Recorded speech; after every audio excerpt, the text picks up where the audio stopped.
Hi, I'm Jenny. Welcome to the first episode of the cl.knits knitting podcast. I've been wanting to film this episode for so long. Initially, I wanted this first episode to be my fall knitting planning video, but it's been a few weeks to the point that half of my planning have turned into whips. So this video is gonna be very heavy on whips and barely have any FO or I don't think my knitting podcast is gonna focus or show like acquisitions a lot. So mostly I'm just gonna be talking about whips today. First of all, I'm gonna talk about what I'm wearing. This is the Myrtle Tee by Knit by Joan. I think her Instagram and YouTube, the names are a little different. I think Instagram is Knitwear by Joan, and then YouTube is Knit by Joan, something like this. She just came out with her book. That is full of cable patterns, like modern wearable cable patterns. I believe the book is just called Cable Knits. This is a pattern that is from her new book that I test knitted earlier this year in like April or something. It's been a while. This is called the Myrtle Tee, and she knitted this, and most people knitted this in a wool or alpaca yarn, but because this is a short sleeve, and at that time I didn't really believe in wearing short sleeve wool tops, so I chose to knit it with a cotton yarn so that for me it will be a summer top. So the yarn I use is Bernat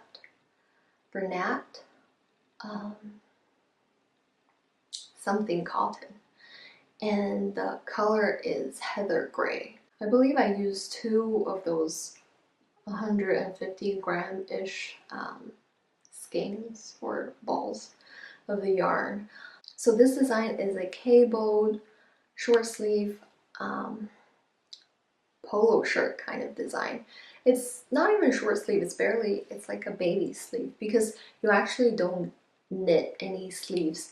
This part is just part of the front and back piece, and it's slightly wider. So basically it's a drop shoulder that turned into a baby sleeve. And this is knit in pieces. I don't have a problem with knitting in pieces and sew them together. I know a lot of people tend to not like that. So you knit a front piece and back piece. The back piece has exactly the same cable pattern.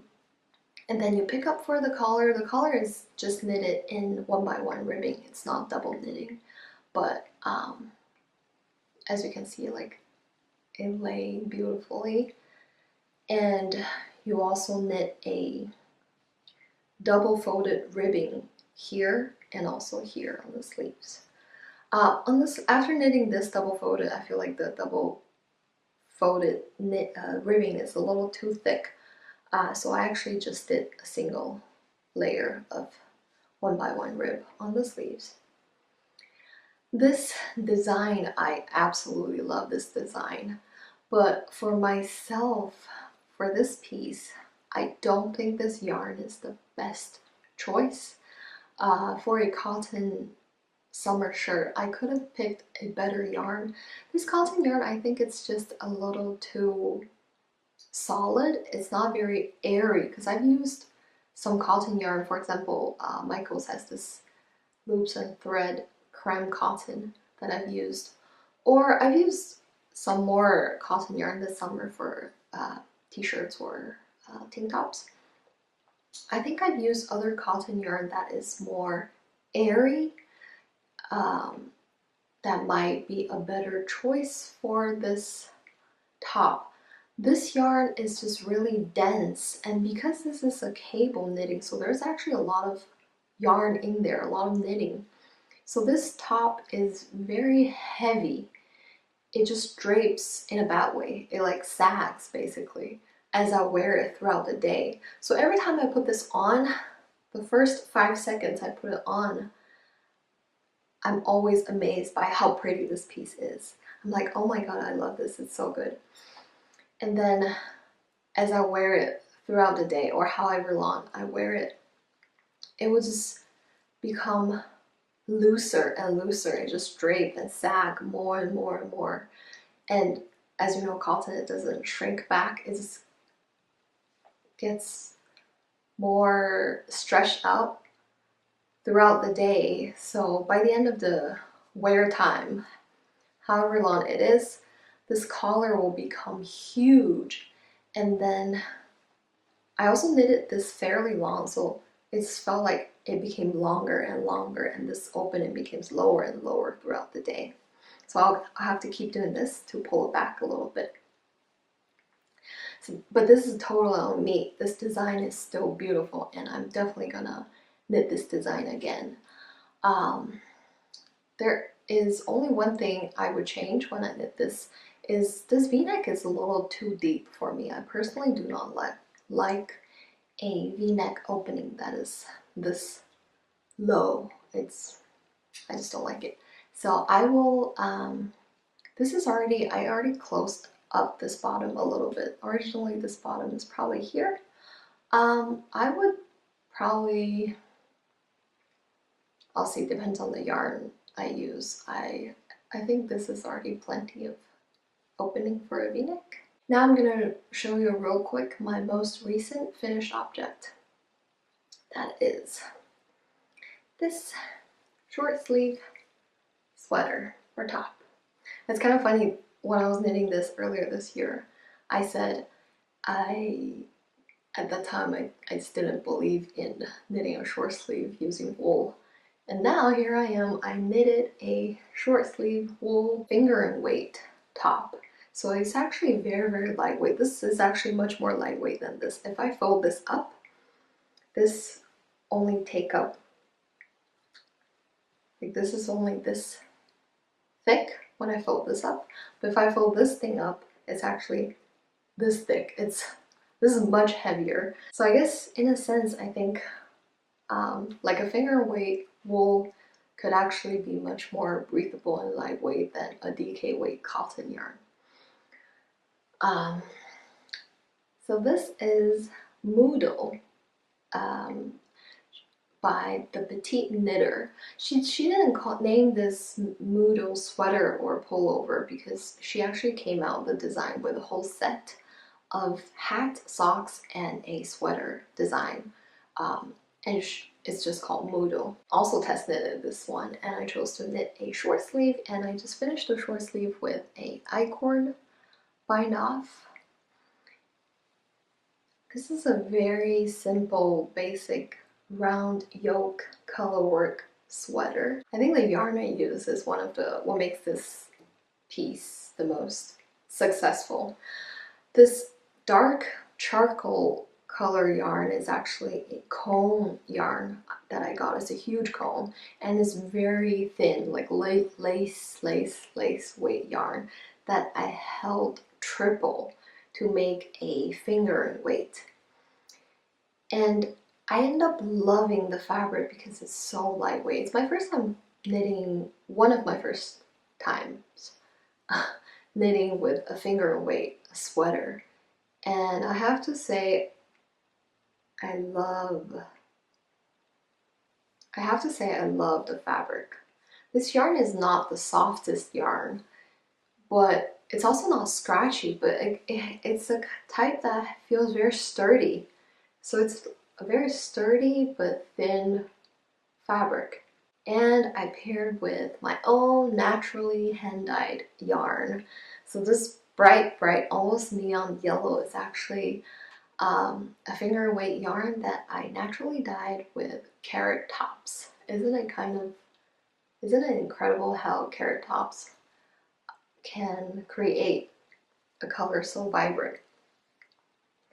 So what you're seeing should be exactly what this color looked like in real life. It's just a very bright yellow color. Not gonna lie, this color on its own, I don't love it that much. I dyed 4 skeins of 100-gram skeins of this yellow, and I was kind of annoyed that I have so many of it that I don't really want to use. But this pattern came to the rescue and allowed me to use it and showcase this color. It just pairs perfectly. Today is actually really hot, so I will show you this next time when it's a little cooler. I knitted the smallest size. It should be, I forgot if she named it size 1 or if it's a letter size, but this should be the smallest. And I did no modification except for, she said you could do any sleeve, short, long, whatever you want to do, so it's not really a modification. The only thing I changed at the end is this is a 2x2 ribbing, and it's a little longer. Originally it's double the length, and I just did not like the look because she tells you to use the same needle size for ribbing and the rest of the body, and she said she does this, it's fine. She always does this. So I decided to trust the designer and use the same needle size. But for me, for my personal taste, it's totally not fine. I do not like it because when you do ribbing, there will be this edge right here, this line. Because a stockinette stitch fabric is like basically they're on the same plane. But in ribbing fabric, the knit stitch and the purl stitch, they're not on the same plane. They're kind of like this. So they're kind of wavy like this. So when this stitch meets the plain stockinette, there's an edge there, right there, that makes it not completely flat when you use the same needle size. So it kind of bothered me how it looked here on the ribbing, this edge. I totally do not like it. So yeah, next time I'll remember. Don't trust the designer, always use needle size that's smaller.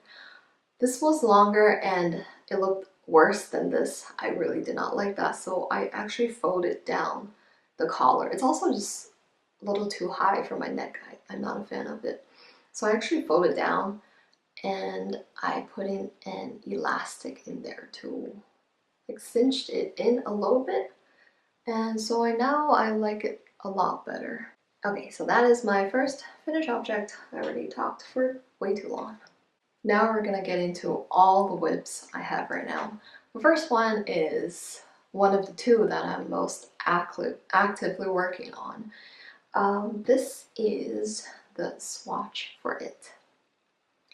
If you are familiar with some of the more popular patterns from last year, I think you might have seen something like this. I have had the Myrtle Tee on my list. I actually put on my queue. It was number 1 on my queue. I've been wanting to knit Myrtle Tee for a long time. For some reason, some of the things that I want to knit the most, I don't actually start them. I tend to start the things I want to knit a little less. I'm not really sure how it works. But finally one day I decided to get started on this with this beautiful green yarn. Again, this is a cone yarn that I got.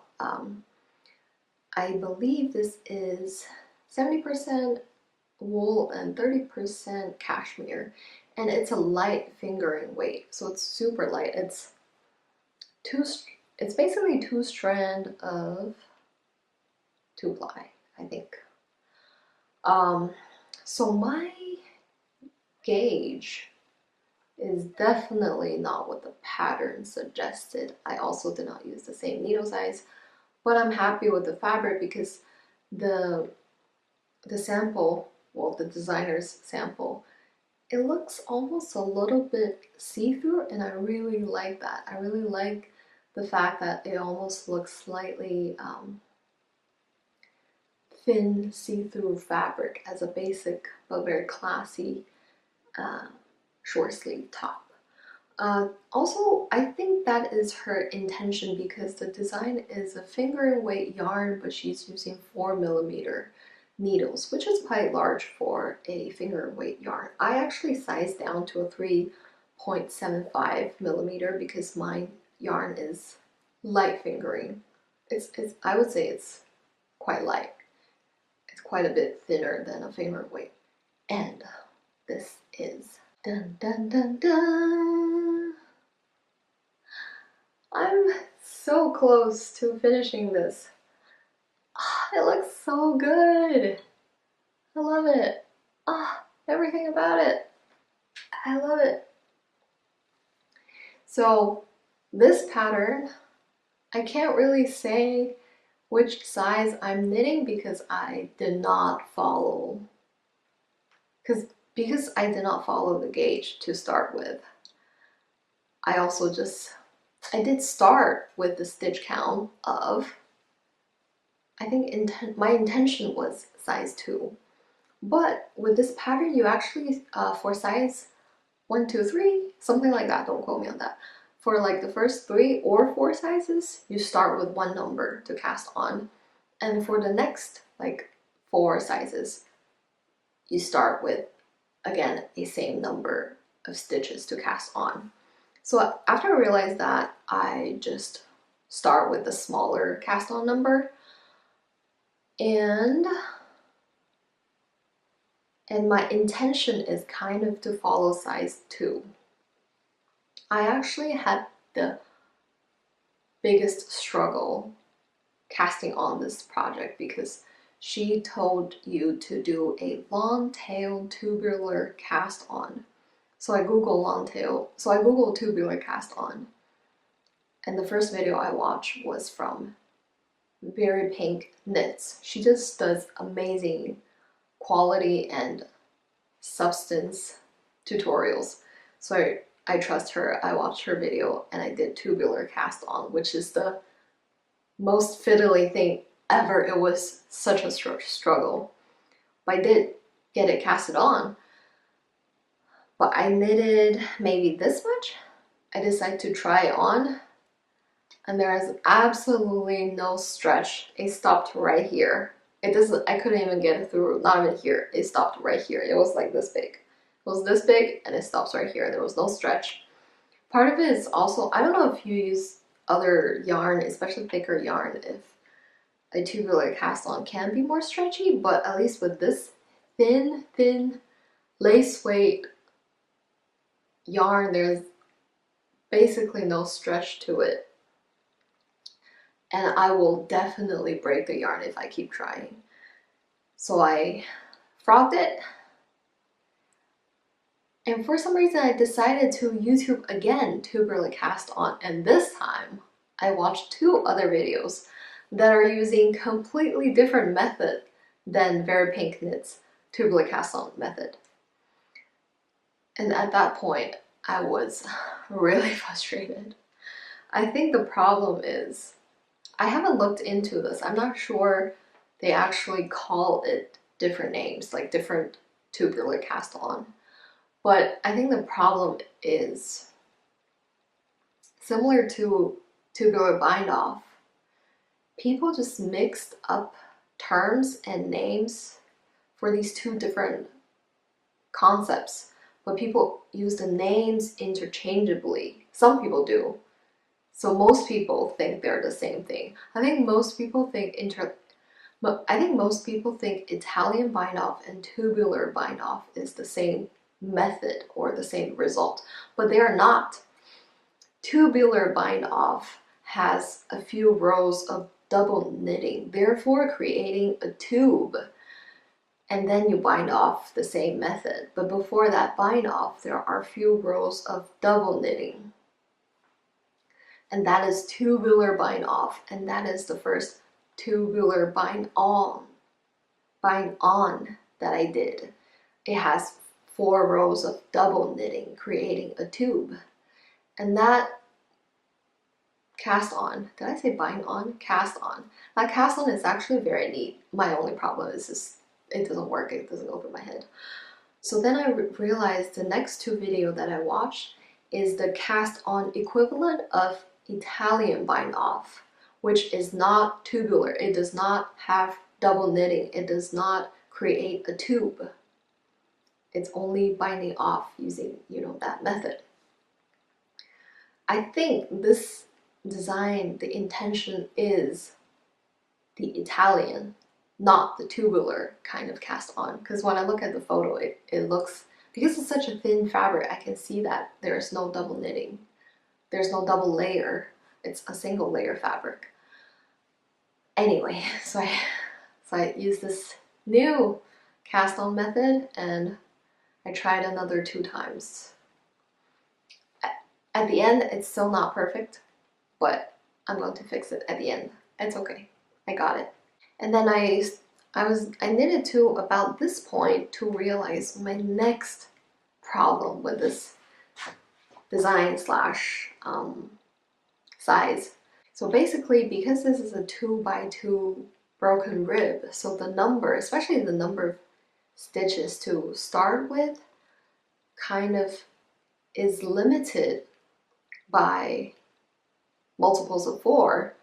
But I think that's part of a reason that the first like 3 sizes, or however many sizes, has the same cast on number, and then the next however many sizes share the same cast on number. It's all, and then the size, the difference in the size comes in how many times you increase for raglan. So I went on to Ravelry to look through every single photo. It's not that many people knitted the smallest 2 sizes, so it was actually slightly hard to find people with those size and look at their photos. So basically what happened is, from size 3, with their number of cast on and how they arranged the front and sleeves, so size 3, from the beginning before you do any increase, size 3 has 2 of these knit columns and 3 of these rib, not rib, but like broken rib columns. And then you have these 10 stitch raglans on each side. So that create a really beautiful raglan shape for me. It looks like this. I really like my raglan shape to be like very steep like this. A lot of raglans, they're like this. And I really don't like that. I like raglans to be like this. But I realized, because my intention was size 2, so I was loosely following size 2 directions, and I realized for size 1 and 2, the front does not look like this. The front look like, so before any increase, it only has 1 knit column and 2 rib purl columns. Can you see that? This is what size 1 and 2 will look like. Size 1 and 2 only has 1 knit column and 2 rib columns in the middle. So instead of a trapezoid raglan, it look a lot like a triangle. The shape will look like the raglan almost come in, almost touching, because the middle stitch is so small. It almost looked like a triangle, and I find that not cute. And at this point, when I realized this problem, I was about maybe like here, this much, when I realized this problem. And at that point, I made the decision to switch up the front back versus sleeves. So what you're looking at, the sleeves, that only has 6 stitches in the middle to start with. This was supposed to be the front for my size, for size 2. And then I end up using this as the sleeve. And when you're looking at the front, which has 10 stitches between the raglan shaping, I end up using these sleeve section to be the front and back. So basically I just turn my circle, because before you divide 4 sleeves, it's all just a circle. So I just shifted. So now my sleeves actually have fewer stitches than the designer suggested, which I like even more, because at this point my sleeves is already pretty wide. and they have optional sleeve shape, and they have optional sleeve shaping, which I think I'm gonna do because right now my sleeve is actually kind of wide right here. So I think having that 4 fewer stitches on the sleeve is totally not a problem for me. I'm so happy I made the decision to switch. So now my front look more like a size 3. If you look at size 1 and 2, they actually don't look like this. Again, they will look more like a triangle because there's only 1 knit column and 2 purl columns, basically 6 stitches in the middle versus 10 stitches in the middle. I hope that makes sense. I am so close to finishing this. I am almost done with my side waist shaping. My shaping is not the neatest on this because this yarn is so thin. So when I do the knit together and slip knit for the decreasing, it just doesn't look very neat. And I also cast on a lot fewer stitches underarm just because I needed to be a little smaller than whatever they suggested. I think it was too much, the number they suggested. I am loving this piece. I cannot wait to finish this. So this is what is most active on my needles right now. My second most active on my needles right now is the Stephen West Mysterious Knit Along. It's my first year ever doing this, and I can't believe my first year ended up being such a dramatic event. If you know what happened, you know what happened. I only finished my clue 1. I'm still at clue 1. Well, I just finished clue 1. I haven't started clue 2. And clue 3 just came out yesterday. So this is my clue 1. And I used 4 colors that are all my own naturally hand-dyed yarn. So these are my 4 colors. I didn't use up this color. This is only a small section of this partial skein that I have right here because the yarn broke. So I only used part of it to start with. These are my colors.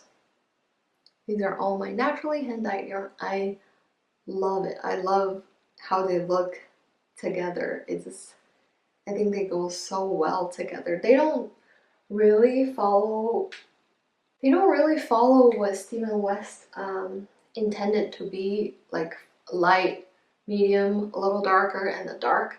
Mine is not that gradient. Instead, all 4 are all in the mid to light range, and they are fairly low contrast, which I love. I want it to be a low contrast, neutral color shawl because I want to be able to wear it with most of my items, and most of my things are very colorful. It has patterns on it. I don't want a shawl that has too much color, or I just want a more neutral one, and I'm very happy with my color.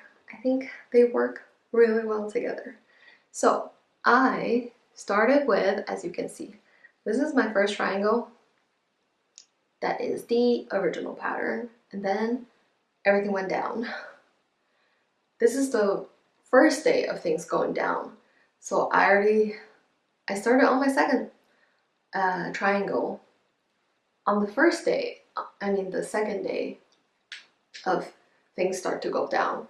And I saw that a lot of people start to draw different color options or like do color blocks. This is one of the options I saw people came up with, is to do color blocks. So instead of 4 stripes, I only did 2 blocks, and then instead of 4 stripes, I did 2 blocks here. So I knit my first 2 triangles, and then things really start to went down. At this point, it seems like you just have to change to the new design, and you cannot do the old design anymore. Not that you cannot, you can do whatever you want, but I actually just start to freestyle the next 2 triangles, and I finished it. I finished the whole square And every day I'm looking at the next 2 triangles that I freestyled.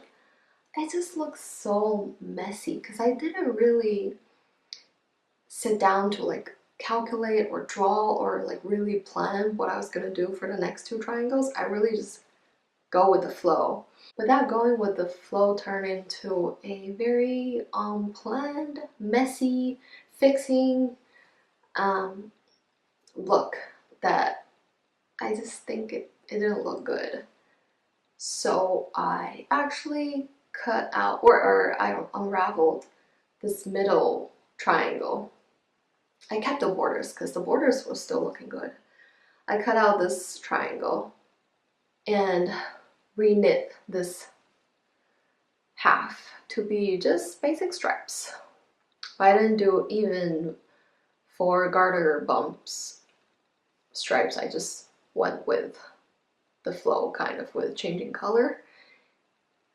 And I'm really happy with the decision of redoing it. It looks so much more neat and finished and just pretty than what I had before. So right now I'm actually really happy with this clue 1. And I did not start on clue 2 at all last week because I did not like clue 2. I thought clue 2 was so boring. It's just more stripes. So I was waiting for clue 3 to come out to decide what I want to do. Clue 2 was just so boring. It was stripes with a little bit of texture, and the texture is, what's that thing called? Eyelids.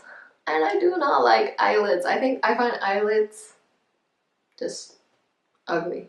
So yesterday when clue 3 came out, when I woke up in the morning, I immediately opened the video and then dragged all the way to the end to see what clue 3 looked like. Not gonna lie,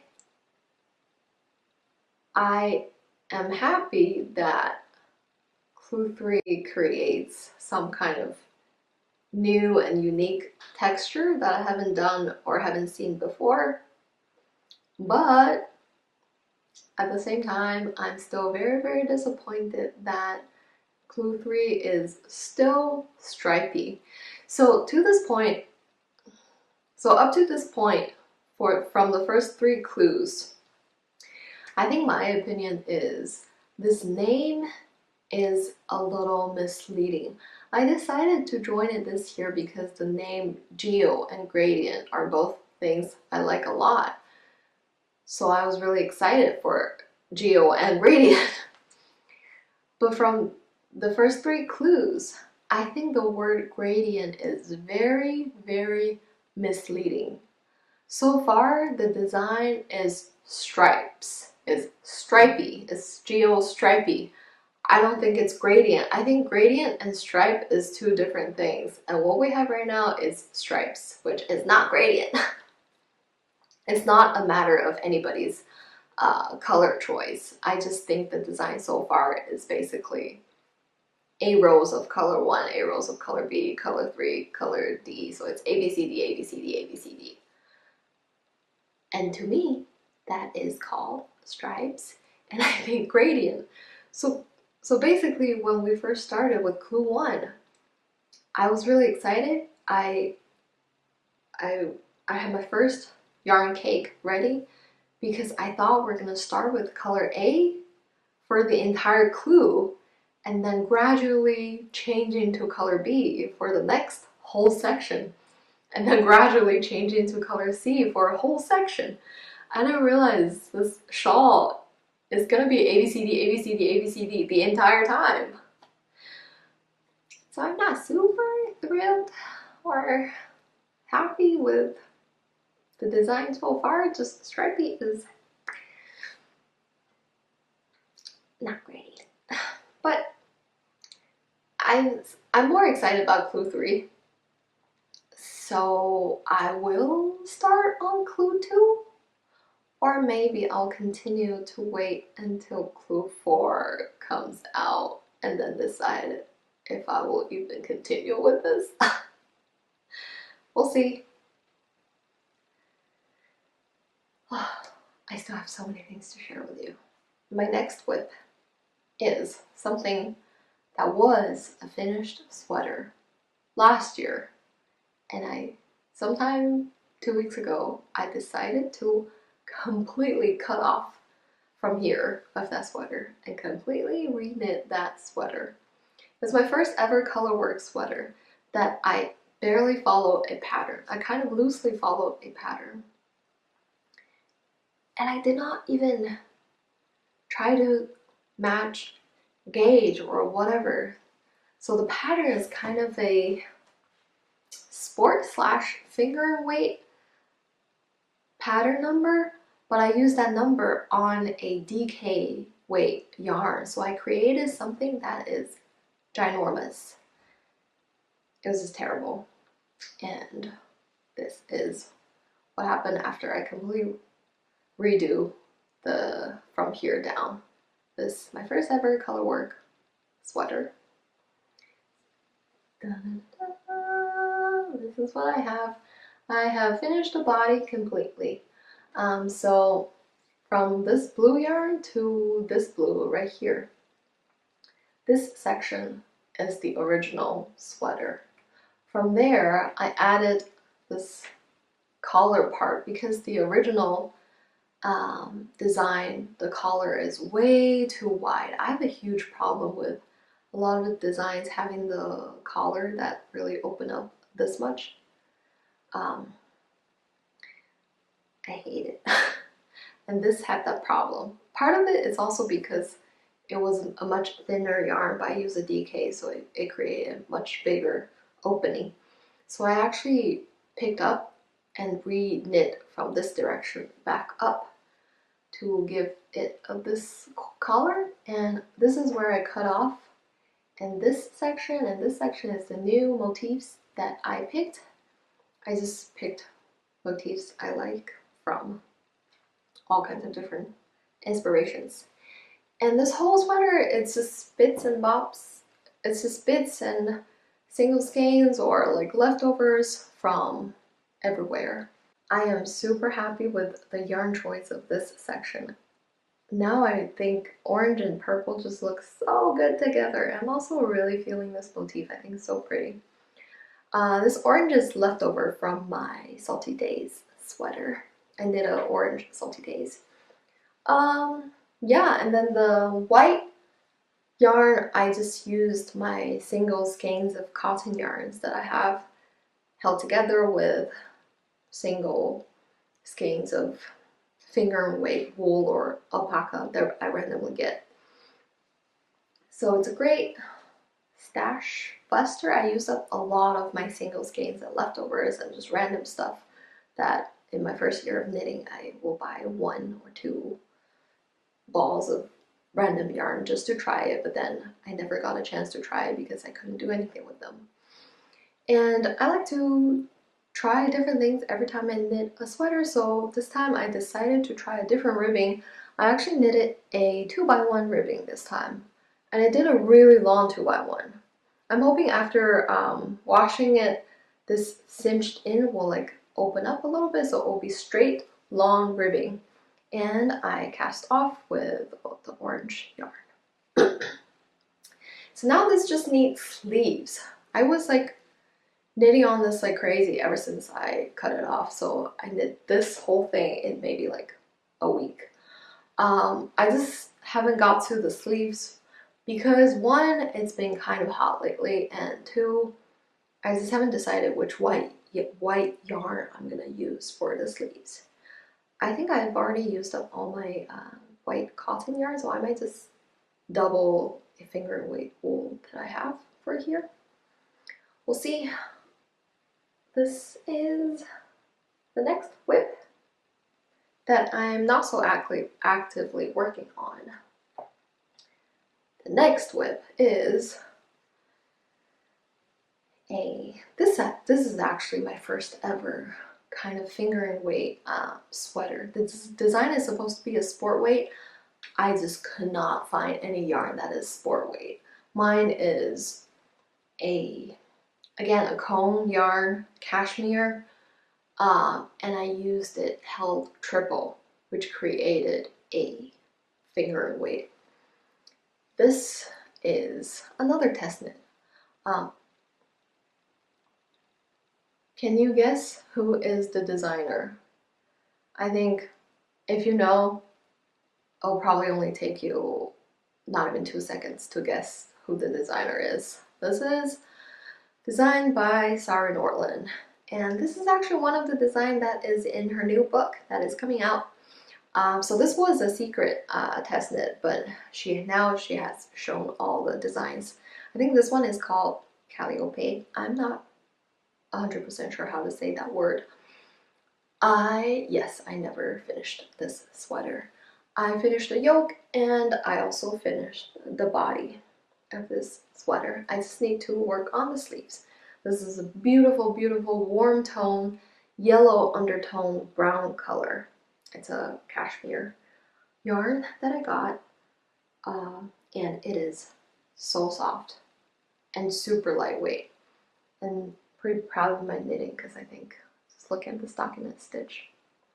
It is very even and beautiful, and this ribbing is also beautiful, and I did an Italian cast off, which is also beautiful. I'm so excited to wear this. I've actually been wearing this as a just short sleeve. These are on just spare waist yarn, but they're completely fine to just wear around the house as a short sleeve or like a vest kind of thing. So I've actually worn this twice at home. I'm excited to finish this. But this is finger and weight sleeves, so I think this will take much longer than this sleeves. I'm definitely going to finish this first. But this is more wearable for the weather, for fall. So that's my next whip. More. This is in a similar stage. This is a vintage pattern, and I was completely influenced by the Vintage Knitting Party. I love her channel and her work, like whatever she knits.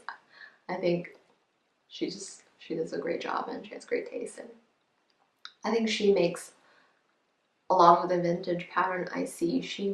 The product that she knitted makes the pattern looks prettier. So I saw that she knitted this cardigan, which made me want to do it. She made me knit it. This is a vintage, just white lace cardigan. I think all these vintage patterns, they don't really have a name like how we do it now.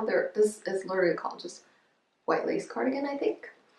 It's by, I don't remember, Sirdar, I think. And like all vintage patterns, it's knit in pieces. So this is the back piece. It's a completely 100% all over lace cardigan. The super downside of these vintage patterns is knitting flat is kind of okay for me. I don't have a huge problem with knitting flat, but these vintage patterns, the problem is they don't use charts. They're all words written out, like row 1 words, row 2 words. So fortunately, this is actually a super simple repeating motif. So I actually went to Excel and made my own little charts, and after I did that, it became so easy for me. I immediately understood that after I looked at the chart versus reading it. This one I have finished the back piece.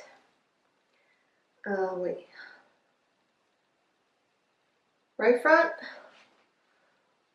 left front, and first sleeve. So I'm really so close, but this is my first time knitting sleeve bottom up. It's interesting. It's kind of convenient because a lot of times, well, every time, if it's not knit separately, when you're knitting the sleeve, especially it's a small circle, so you have to keep turning your work, and you have the whole body to drag along when you turn. But when you're knitting it separately bottom up, it's actually a very portable small piece of knitting that you have. The sleeve is a lot tighter than I expected. I just followed the pattern. I thought I would be able to create like a balloon sleeve, but it's actually quite fitted. I'm hoping after I wash it, it will open up a bit more and become a little more balloon-y. But yeah, I'm so close. I just need to knit the second sleeve and sew them together, and I've knit the button band, which is not exciting. That's why I haven't really got to this for ever. I actually started the back piece like last year in October or something. Okay. Second last? Second last. I'm gonna call this second last. Is another vintage pattern that I started. What's that word? One day I just spontaneously started this. I think it's a mistake. I shouldn't have started it because I just have too many things on my needles that this is only giving me more stress and not, you know, bringing me joy. This is another vintage pattern, and this time it's a cable cardigan. Looking at it on the camera, looking at it, it looks so pretty. I don't know why I'm just not super excited about it. I love mustard yellow. That's probably my top favorite color when it comes to wearing. Therefore, I have like 5 different shades of mustard yellow yarn that I got from here and there. And I think I've come to a point that maybe I'm slightly tired of the color. Maybe that's why I'm not super excited about this anymore. But I've already completed the front left panel. This is a bottom up in pieces raglan. It's also my first time knitting bottom up raglan, and this is one of the kind. I thought all bottom up raglans, they all join the sleeves here and then knit it together, but this is one of those patterns that they don't knit it together. You just cast off here and then you sew them together. And it's also my first time knitting a pocket. It even has a pocket. It's so beautiful. This is a yarn that I got from someone's D-stash. This is what the yarn looked like. It's called Old Times. Agnes.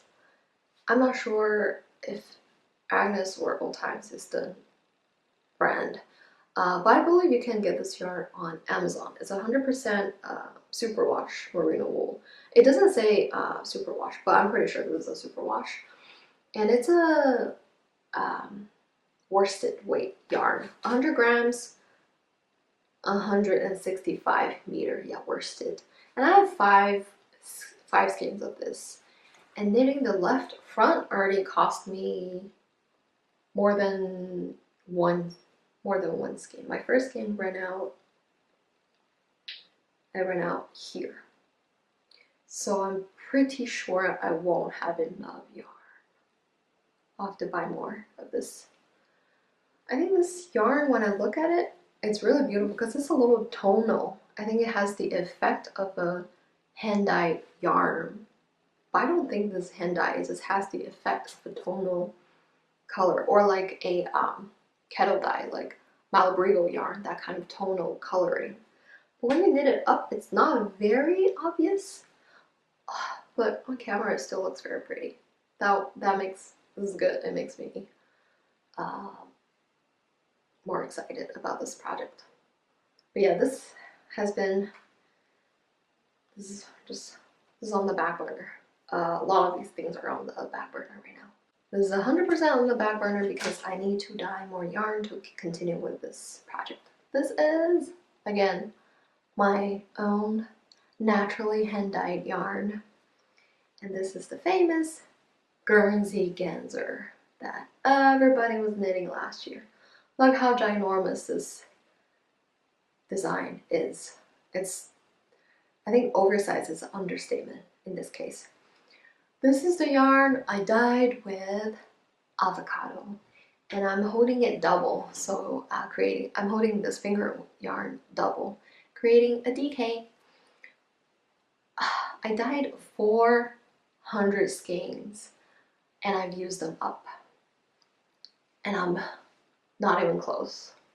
So I just need to dye more yarn, and I'm really hoping that the second time I dye with avocado, the color could be at least close. I'm not even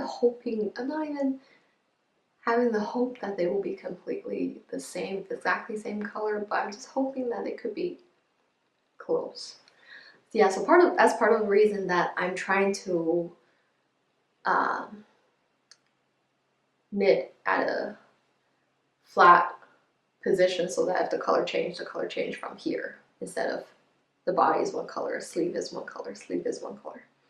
So yeah, I knitted to this point on the body, and then I started on this sleeve, knit a whole section on this sleeve, and then got to this sleeve and knit a whole section.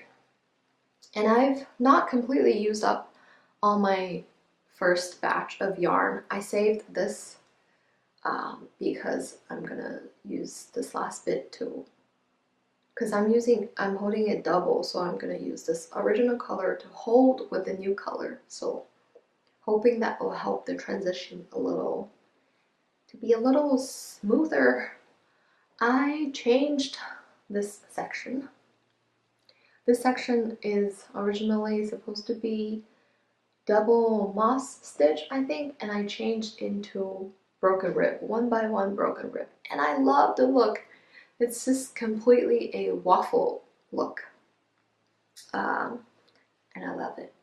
I'm so in love with broken stitch now, broken rib stitch.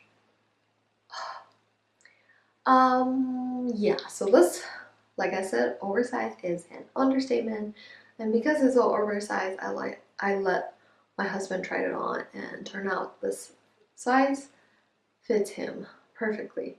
So I am going to knit this into a size that my husband can also wear, so that we can share. Therefore, the problem is the length. A men's sweater is so much longer. So for me, this already hit my pants. If I'm wearing just regular pants, not even high-waisted pants, this already hit my pants lengthwise. But when my husband put it on, it kind of just passed the chest area a little bit. So I still have a long way to go on this one.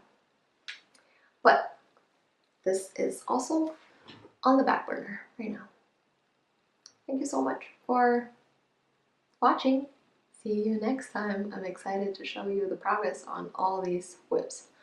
Really hoping to finish some of them by the time I see you again. I hope you have a great day. See you next time. Bye.